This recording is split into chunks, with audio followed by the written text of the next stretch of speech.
Hey guys, welcome to the HVAC Diaries.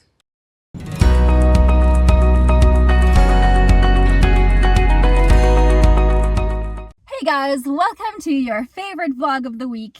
The HVAC Diaries is brought to you by 𝐑𝐄𝐋𝐄𝐕𝐀𝐍𝐓. Did you guys have a good week? We had such an interesting work week this week, and I'm so excited to tell you all about it. I'm going to start with the cooling towers that we did some major maintenance on. They are in the building that has all of those water source heat pump units that you've seen me repair and replace over the time. So they've got two cooling towers on their roof, and we did some major maintenance on both of them. We went there 2 days in a row. And so it was kind of cool because my brother and I swapped the next day. So I got to do both the inside of the cooling tower and the outside.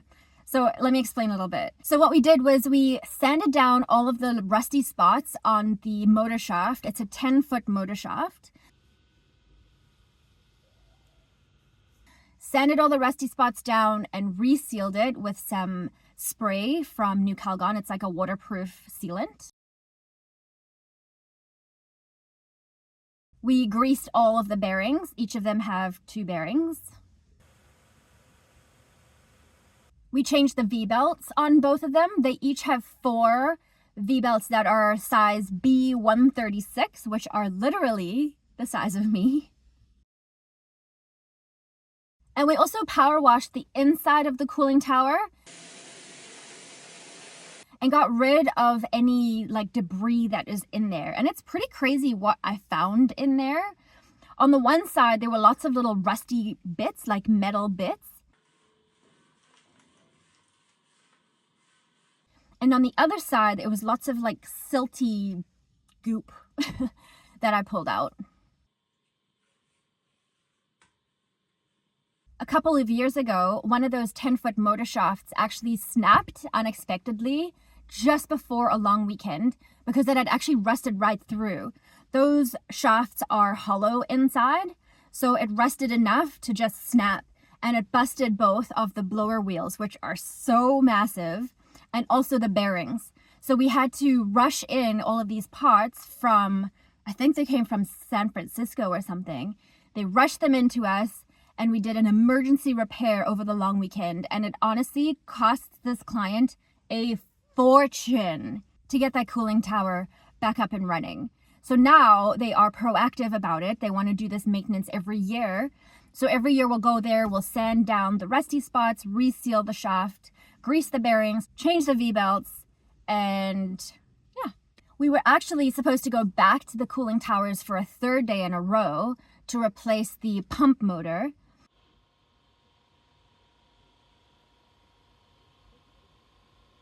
But on our way there, we had an emergency phone call from our meat supplier saying that their 9-door reach-in freezer had gone down overnight. Could we please come?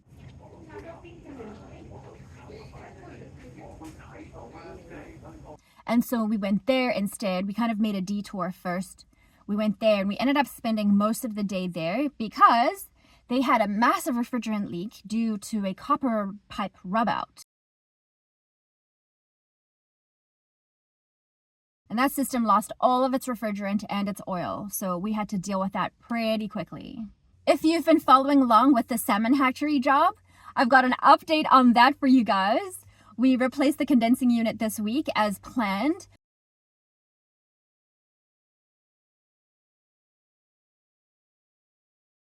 But also, we found a leak in the heat exchanger. We confirmed a leak.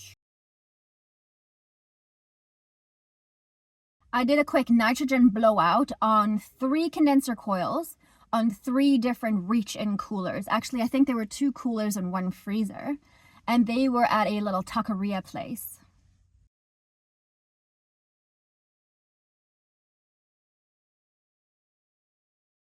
I received a really, really, really awesome gift this week. I can't even believe it. So you guys have seen my HVAC jewelry. I have a pendant with a little refrigerant gauge on it, and it's so pretty. Well, the guy who makes those, his name is Donovan. He does all kinds of custom jewelry, and he literally hand makes it, and it's so interesting to watch on his Instagram. But anyway, so I've done a little bit of promotion for him, and as a thank you, he sent me some of his pieces. And so he sent me this pendant, which is a TXV. He also sent me another refrigerant gauge set, which is this guy here. It's the silver one. And what I love about this is that these gauge sides actually turn. So that's pretty cool. But the main event, the main thing he sent me was such a surprise, is this custom-made HVAC Jess Tinkerbell pendant. Oh, isn't she so perfect? I'm so chuffed. I'm so thrilled with this. It matches my book. All right, so if you guys are ready for these adventures, well, let's go. So these are the cooling towers they're going to be spending the next 2 days on. There's 2 identical cooling towers up here. And what we're going to do is we're going to sand down this big shaft, this motor shaft. Any rusty spots, we're going to get rid of them. We're going to reseal this shaft with some sealant. And then we're also going to go inside and pressure wash the inside and get rid of any gunk. Before we do anything, we're going to cut power to the one we're working on. And then we're going to start opening those access doors. There's 2 doors, one on either side. So you could probably consider this to be a confined space, but it is not. And if you've never seen inside of a cooling tower, let me show you with my fancy camera. So this is inside. That water is currently probably about waist deep. And it's not usually that foamy. They've probably got some chemical additives in here to help with Legionnaire's disease and stuff like that. So yeah, that's the inside. Pretty exciting. Trev's getting all suited up because he's going to go inside today. You ready for anything? He's going in.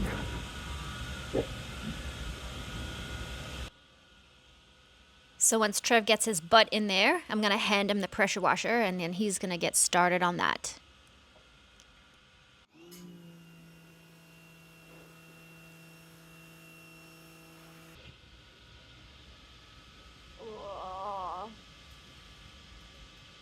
It's pretty messy business here. So we've got some dragon towels from 𝐑𝐄𝐋𝐄𝐕𝐀𝐍𝐓. These things are so amazing, both dry and wet. But anyway, Trev's going to do that job and I'm going to start on mine, which is working on this motor shaft. They've got these nice big like protective grills over the motor shaft. Just getting rid of those first. They fold down nicely. And the other one, there's 3 of these grills covering the motor shaft.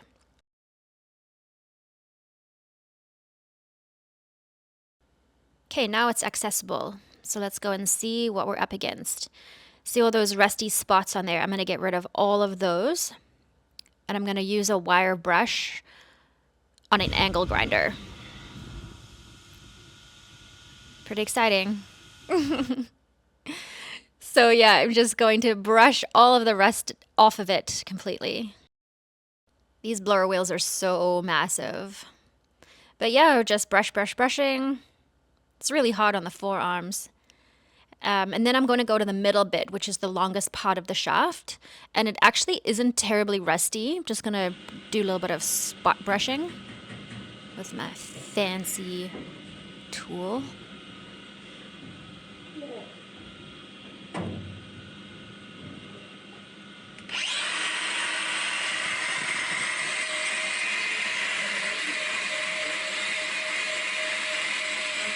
Just got to keep turning it so I can get the whole shaft. And I think it's looking pretty good. I think we're pretty much ready to start spraying this guy with the sealant. And we've decided to use 𝐑𝐄𝐋𝐿gon's pan spray, which is like a rubberized waterproof sealant. And I quickly ran down to the truck to grab our lunches, and when I came back, I'd found these guys had already started spraying without me. I was pretty annoyed by that, but whatevs. I did get to spray some of it afterwards because they saw how sad I was. So here's the middle bit of the shaft, looking all beautiful after it's been sprayed. The pan spray worked really well. And here's the little bit that I got to do. It sprays on beautifully if you hold the can about 12 inches away from the shaft. And here's the lunches all plugged in and warming up. But we're pretty much done for the day, so here we are returning on the next day. Today we brought V-belts with us. We're going to change all 8 of them. And they're massive. There's a big panel to remove to access the pulleys and the V-belts. And Dad just jumped right in there, quickly changing them. And I was like, please leave the other ones for me. I really want to do them. But anyway, so we're just getting set up for our second cooling tower today. This time I'm going to go into the cooling tower and pressure wash. And I'm just getting myself all set up.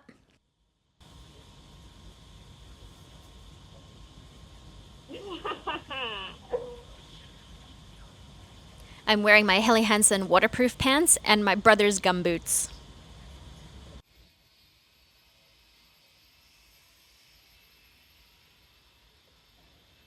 That's where I'm going.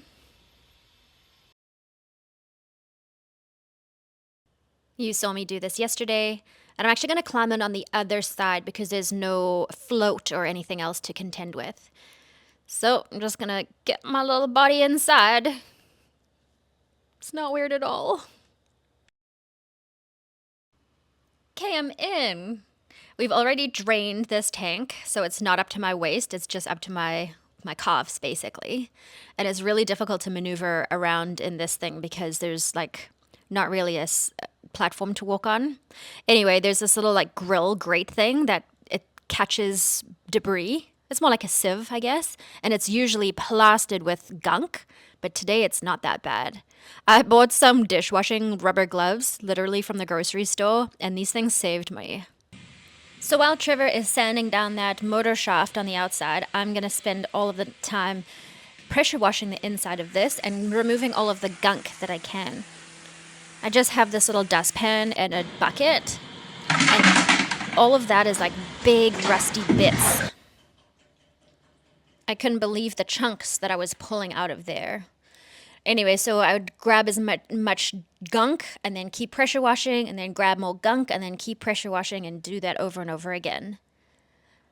The top of it wasn't dirty at all. It wasn't really much coming off of it. And then just when I thought I'd picked up all of the bits, had one nice big scoop. Look at that. Look at those bits. Anyway, now I'm going to go over to the other side. Struggly. You can do it, girl. Yes. Okay. Good stuff. So there is a bit of a platform here for me to stand on. And I'm just going to wash, pressure wash all of these. And wash the top as well.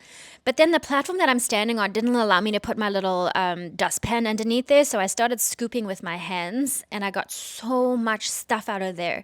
On this side, rather than little rusty bits, it was very like silty, very gunky. And I just kept pulling more and more out. Now there is a drain on this thing, and I asked my dad if we could just open it and drain all of that like stuff out of there, but he didn't want to clog up the drain, especially if we were able to just pull it out into a bucket. So that is our plan. Anyway, I've made my way back onto the other side because I'm dunsies in here.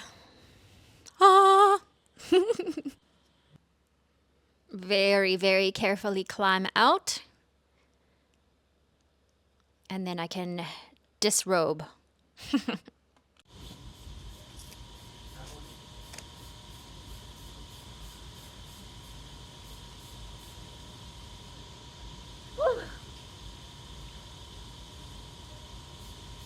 Ow.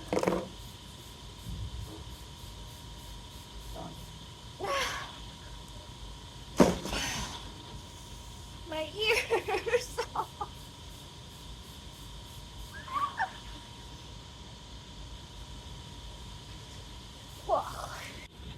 All right, we are filling back up.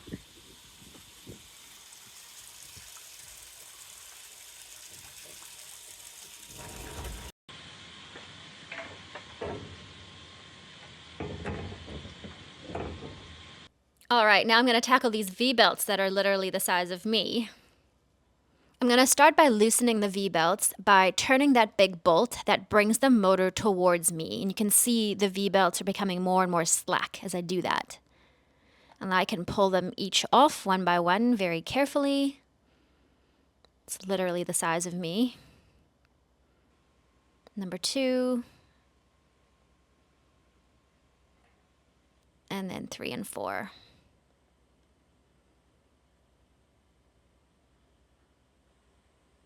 Done. I'm just going to start getting the new ones on. Trevor's just enjoying his lunch in the background there. I've already eaten. And I'm doing my best to line up the 4 V-belts so that all of the labels are right beside each other, because it looks cool. I got that last belt on there. And then we're just going to crank that motor back outwards. So we're going to tension the belts now. And we're all done. And look how beautiful. Look how beautiful. When we started her up, though, they were bouncing quite a bit. So we had to make a couple of adjustments to the motor to make that more smooth. Dad's just kind of lining it up. We're just eyeing it out because the motor seemed to have tilted a little bit. So we've adjusted it. And now we're going to run her again. Make sure it's all good. And that looks a lot better. A lot better. So we're going to button this guy up and we're going to call this job done. We were actually on our way back there for a 3rd day in a row. However, we got an emergency call from our meat supplier saying their 9-door freezer was down. And this is the freezer. It had died overnight, so we're going to figure out what's going on. The rooftop unit has refrigerant oil everywhere. We definitely have a major leak here. And this is the cause of the leak. This little bracket. It's rubbed right through. You can see how smooth it is on that side. And it just dumped its entire refrigerant charge out. I just want to see exactly how much refrigerant is left in this system, if anything at all. And we got zilch. Nothing. Empty. I'm just going to use our soapy bubbles to confirm that leak spot. And you can see the nitrogen that we've pushed in here is just pushing that blue bubbles out. We have all of these halves, which are just too small. And look what I found. 1 3/4, baby. That's what we need. Now, do we have a filter dryer for this thing? We need a 165 filter dryer. We have an 84. 63. That's the one. Perfect.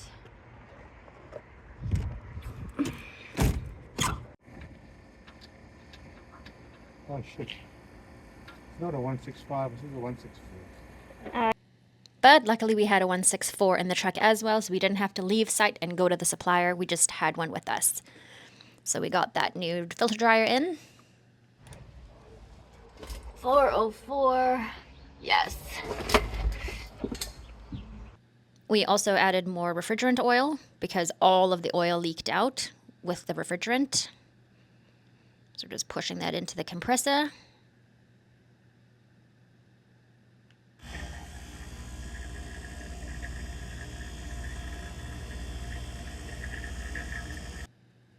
I'm just securing that new bracket on there, nice and tight. Not too tight though. And vacuuming out the system. And while the vacuum pump is doing its job, Trevor is just cleaning up. Cleaning. Now we're going to charge this baby up with our 404A refrigerant. With our trusty field piece scale. And the system is back up and running. We're just making some final adjustments. On our way to the salmon hatchery, we just made a quick stop to pick up the condensing unit that we're replacing today.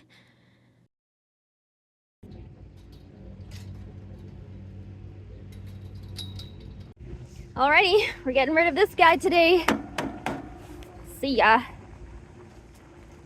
However, before we get started, we just want to double check that heat exchanger if it held pressure or not. And unfortunately, it did not. We dropped some pressure.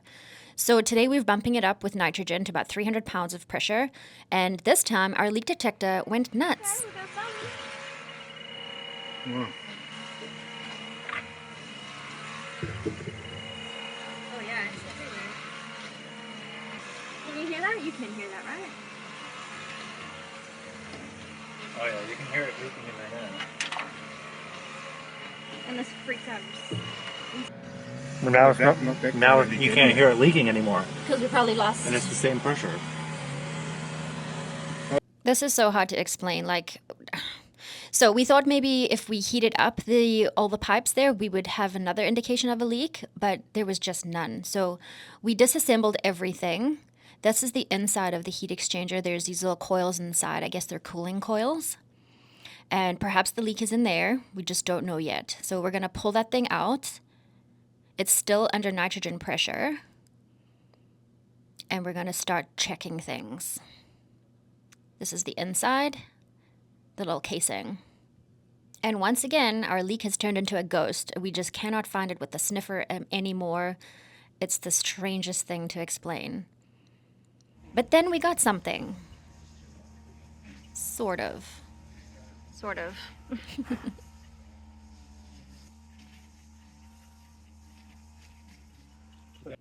So we got out our trusty soapy bubble solution from 𝐑𝐄𝐋𝐄𝐕𝐀𝐍𝐓.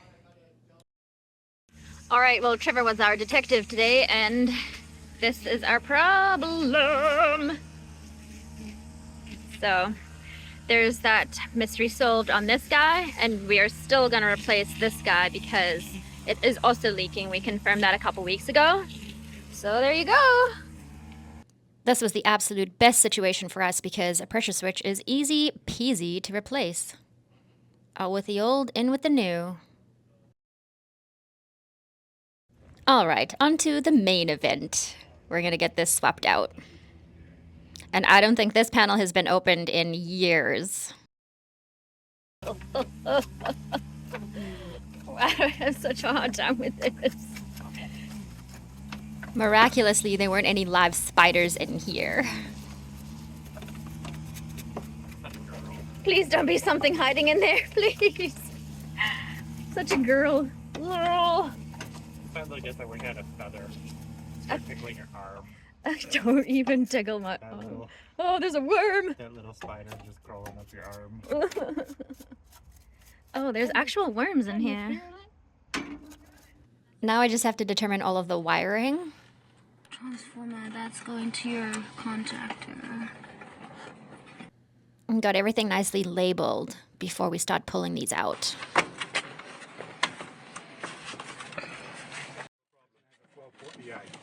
So we found one problem.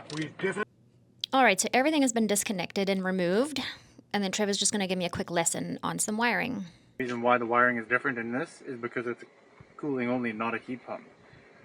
That's why it goes straight from thermostat to contactor. It doesn't go to the bundle, which then splits off and goes to the contactor. Cool, let's get this guy out of here. We've got a nice big hole. We're going to clean up that floor, or that ground. Like that. Just found this thing to scrape the ground with. And getting the new unit in place. Okay. Which direction are we going? Swing it. Okay. Going. Wiring in the electrical is pretty easy peasy, nothing exciting there. I did add a transformer, and then this bundle of wires has to go through, and Trevor's like, it's not gonna fit. If it is too small, I'm gonna be so mad. No, they're all through now. Oh, are they? There we go. Ah, it's too small. No. Yes. Ah, so close. It's like a millimeter. Okay, pull her out. Start again. That's fine. We'll have to do a new one of those.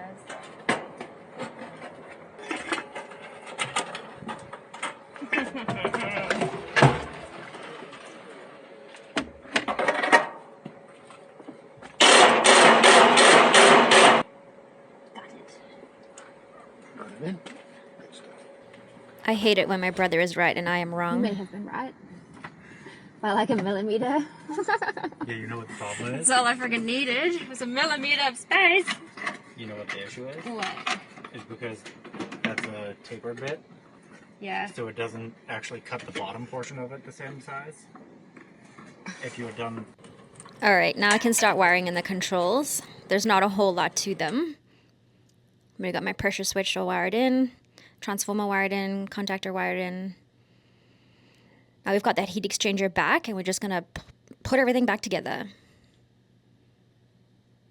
However, we're not going to finish this installation by doing the pipe work yet until we've confirmed finally that the heat exchanger is good to go.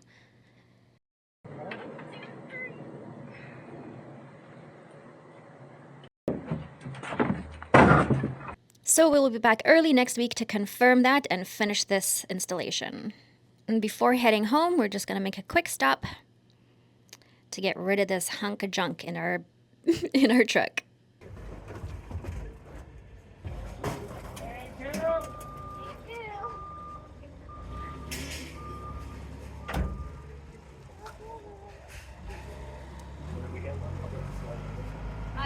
So the reason we didn't braze the pipes and we didn't finish that job completely was because we don't really want to do that until we've confirmed 100% that that pressure switch was the only leak in that heat exchanger.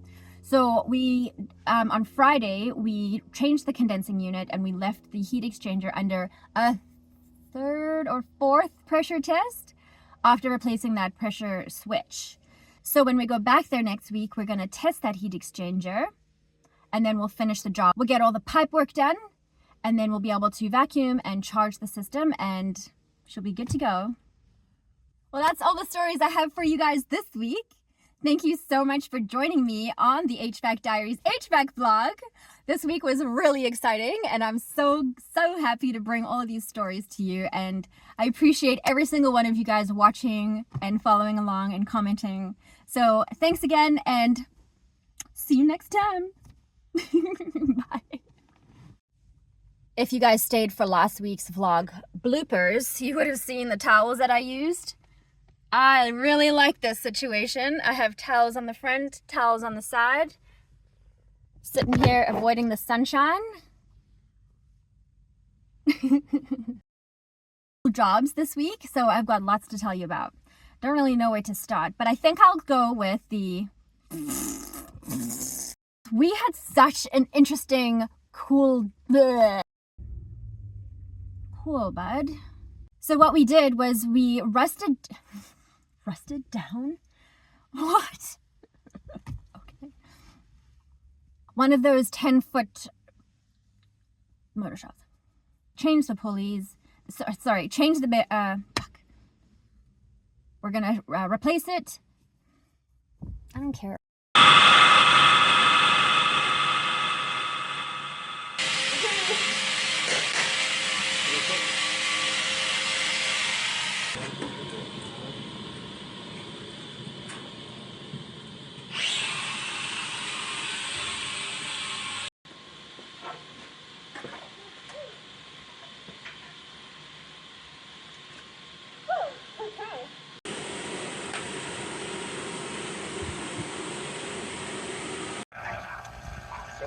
Cleaning.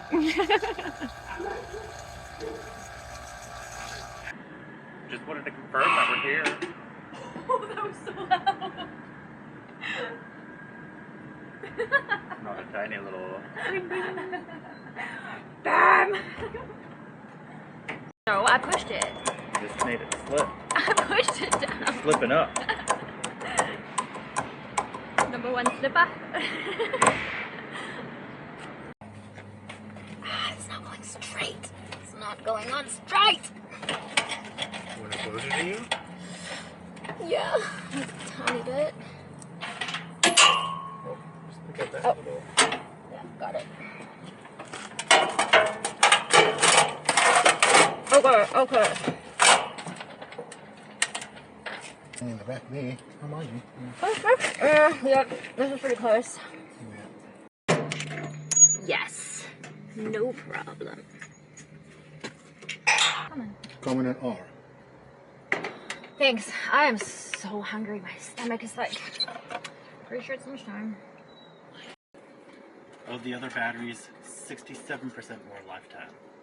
Right, okay. Whatever. But Okay. This one is a blank. sure about that? Let's transform this down. Do what? Oh, that's not Well, good. Where? I thought you got up to 164, Jess. Well, this one's short.